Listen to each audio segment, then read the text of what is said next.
different.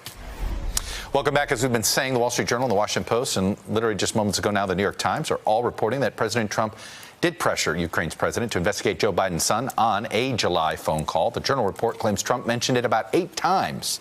Not about, they said 8 times in a phone call. This morning, President Trump reiterated the argument his personal lawyer has made. It does not matter if he discussed a political rival with a foreign leader. All of this is happening ahead of President Trump's one-on-one meeting, scheduled later this week with Ukraine's President Zelensky next week at the United Nations General Assembly. It is September.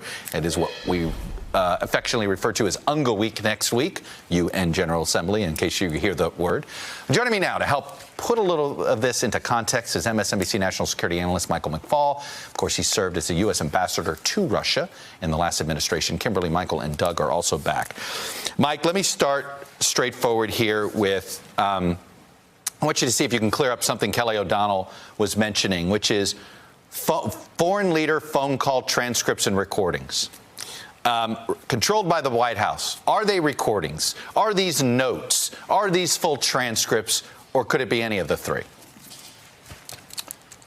Well, I don't know how the Trump administration operates. I want to underscore that. Of course. Maybe they do things differently. But when I worked at the White House and participated on these phone calls with foreign leaders, when they were phone calls from the Oval Office, they were recorded and there were transcripts.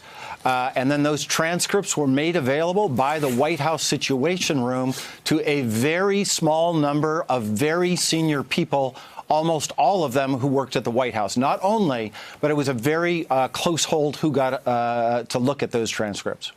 And an intelligence analyst at DNI, it was described to me the most likely way this person would have seen it is they were detailed to the National Security Council type of thing. So this is probably somebody working at the White House, detailed to another agency. Is that, and that they would be the ones that would have been perhaps reading this or putting it together, putting it in context? That could be. That's a plausible hypothesis. That's right, because there are lots of detailees at the National Security Council. Only the very senior people are political appointees, like I was a political appointee. But all the people that work for me, and I worked in the Russia and Eurasia Directorate, all of those people were detailed from other places, the State Department, CIA. So that's a possibility. But obviously, I don't know the facts. All right, let's bring it to Ukraine here. Put the irony here is this all sort of seemed to play. This is all seeming to play into the foreign policy goals of Vladimir Putin, meaning delayed aid, infighting in Ukraine, infighting here in the United States over whether we should offer aid to Ukraine, and if we do, let's do it as a quid pro quo, and if we do, we'll do it as the benefit. I mean, I could go on and on, but put it in context as you understand it here, and how this fits in the sort of the larger geopolitical goals here of Vladimir Putin. Well, they serve Vladimir Putin's goals, of course, in a number of ways. Number one, withdrawing and holding military assistance designed to deter Russia from attacking and further attacking Ukraine. That's in Putin's national interest. But number two, and I think this is much more important, the President of the United States, he says, well, it doesn't matter. Well, actually, it does matter because it makes our president sound like he's not acting in the American national interest, but he's acting in his own personal interests. And that undermines the integrity and reputation of the President of the United States and our country. That's the kind of behavior that we used to lecture countries like Ukraine and Russia not to do. And so to have our president do it, it undermines American national interests much more broadly than just the specifics about Ukraine. I want to get to a specific incident that the Trump world is trying to use in order, frankly, to sort of muddy up this situation. And it has to do with a video circulating, and I'm not playing it here because I think it's because I don't think it's going to be done in context, so I'm trying to offer the context first. But the vice president was in a conversation at the Council on Foreign Relations, and he's talking about how he did tell the Ukrainian government, you know, we're going to not do this aid if you don't deal with this investigation. You don't fire this investigator. Now, he was representing U.S. national interests. Obviously, they're trying to create the picture that Biden was somehow worrying about his own son. I know you've seen this video. How concerned are you about it being exploited, number one? And number two, give us some context here that you think we may be missing. It's a complete distortion of the facts, and it's complicated, so bear with me. First of all, the person that he was talking about that needed to be removed was not investigating corruption. That's why the United States government wanted him removed. That's why other Western European leaders wanted him removed. That's why the IMF wanted him to be removed. The vice president was just delivering talking points that were in general agreement well beyond the vice president. And I worked with the vice president. Let's just be clear. He was going to Ukraine to advance the Obama administration policy. And that was a very clear statement at the time. Everybody thought that guy was corrupt and not fighting corruption. So that's the first piece. But there's a second piece that I really think is important that gets conflated here, and Mr. Giuliani conflated it again last night. There's one thing to investigate corruption or not, and by the way, the Ukrainians should be the sovereign arbitrators of what they should investigate. Who are we to tell them what to do? But there's the other piece about collusion that he keeps bringing up, that he keeps saying this is all intertwined, and it's not. The information about Mr. Manafort that the Ukrainians themselves found out was done by elected officials in Ukraine. That was, they uncovered corruption and they exposed it to the world. That has nothing to do with this other story that Mr. Giuliani keeps linking to the son of the vice president. They are completely separate things, and they need to be separated as we talk about them further.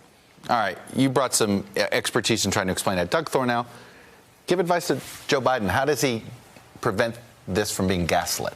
You know, prevent his supporters from having the. I mean, the video without context can mislead people. Yeah. Well, I mean, look, for one, the largest English language paper in Kiev has already said that this is a bogus story.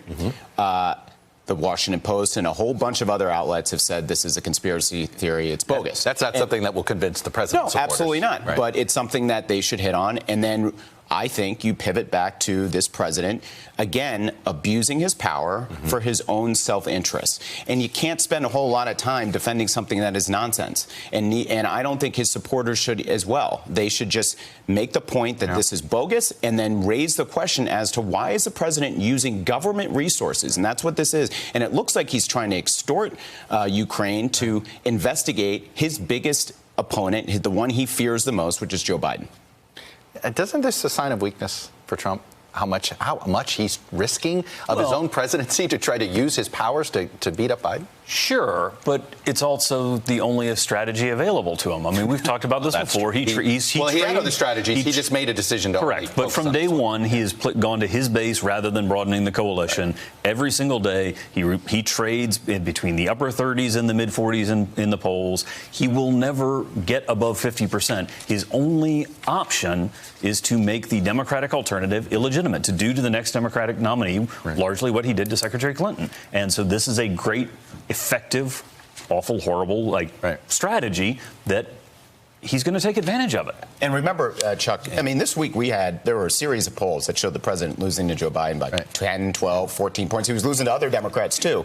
But, you know, that's got to be still the strongest candidate in the polls. And Kimberly, I'm not going to pretend to figure out how does this impact his primary campaign. None of his rivals are going to hit him on this. At the same time, they might whisper and say, well, see, this is what will bog down a Joe Biden candidacy. Well, I'm not even sure the other candidates will have to hit him that much because it involves him. It's going to be so hard for him to address. And these are issues, national security and things like that. These are issues that just are not what's driving the Democratic base. And so the candidates don't want to talk about this. They don't want to talk too much about Trump. They want to talk about the policies that they're hearing that are polling well. And this is directly opposite of that. And it goes straight to his middle-class Joe persona and undercuts it. He's pulling deals. Mike McFaul, the president, will be meeting with Zelensky next week. What do you do if you're Zelensky? I just think about it as he's between a rock and a hard place. I feel like as far as right now, he can't afford to alienate a future president, can't afford to alienate this president. Well, it's difficult. I mean, I think it's up to the Trump administration. They could clean this up by having a good meeting, reaffirming their support for the Ukrainian government. And remember, Chuck, this is a pivotal moment in Ukrainian history. They just elected this brand new President Zelensky, a brand new parliament. This is their moment to break through. What do you make of Zelensky? What do you make of Zelensky? I don't know him personally. I know a lot of people that work for him and have joined his government. He's got a 70% approval rating, and he claims he's going to move Ukraine in the right democratic direction, market-oriented direction, European direction. It's our job to help him succeed. And what's so tragic about this is we have been for 20 years, me personally too, I spent a lot of time working on Ukraine, have been lecturing them about, get out of the swamp, stop with this corrupt stuff. And here we have the President of the United States basically engaging with him in exactly the kind of behavior that we don't want them to do. And I hope they'll take the opportunity next week to clean it up and to move this in a much better direction. Mike, I hear you. I guess, what does he do? His choice seems to be Putin or Trump. Well, he's got to play the long game. And at the end of the day, this is a long game, whether Ukraine joins the West and the democratic community of states or not. He's made his vote. It's clear what Zelensky wants. And that'll be a process that will happen over years and decades, well after President Trump is gone. So I think he needs to make that argument. There was an unconfirmed report out there that somehow, if the president asked, they would start the investigation. Do you believe that among this administration in Kiev?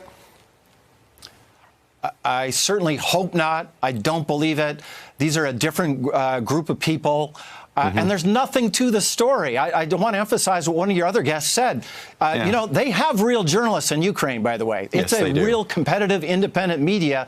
They have investigated this and found nothing. So let's not say, even by saying reopen the investigation, they looked at it, there's nothing there. It's time for people to return to facts and move on. Mike McFaul out there at Stanford. I know that Saturdays are not as fun as they have been in the past. Good luck. Yes, I knew you were going to talk about that.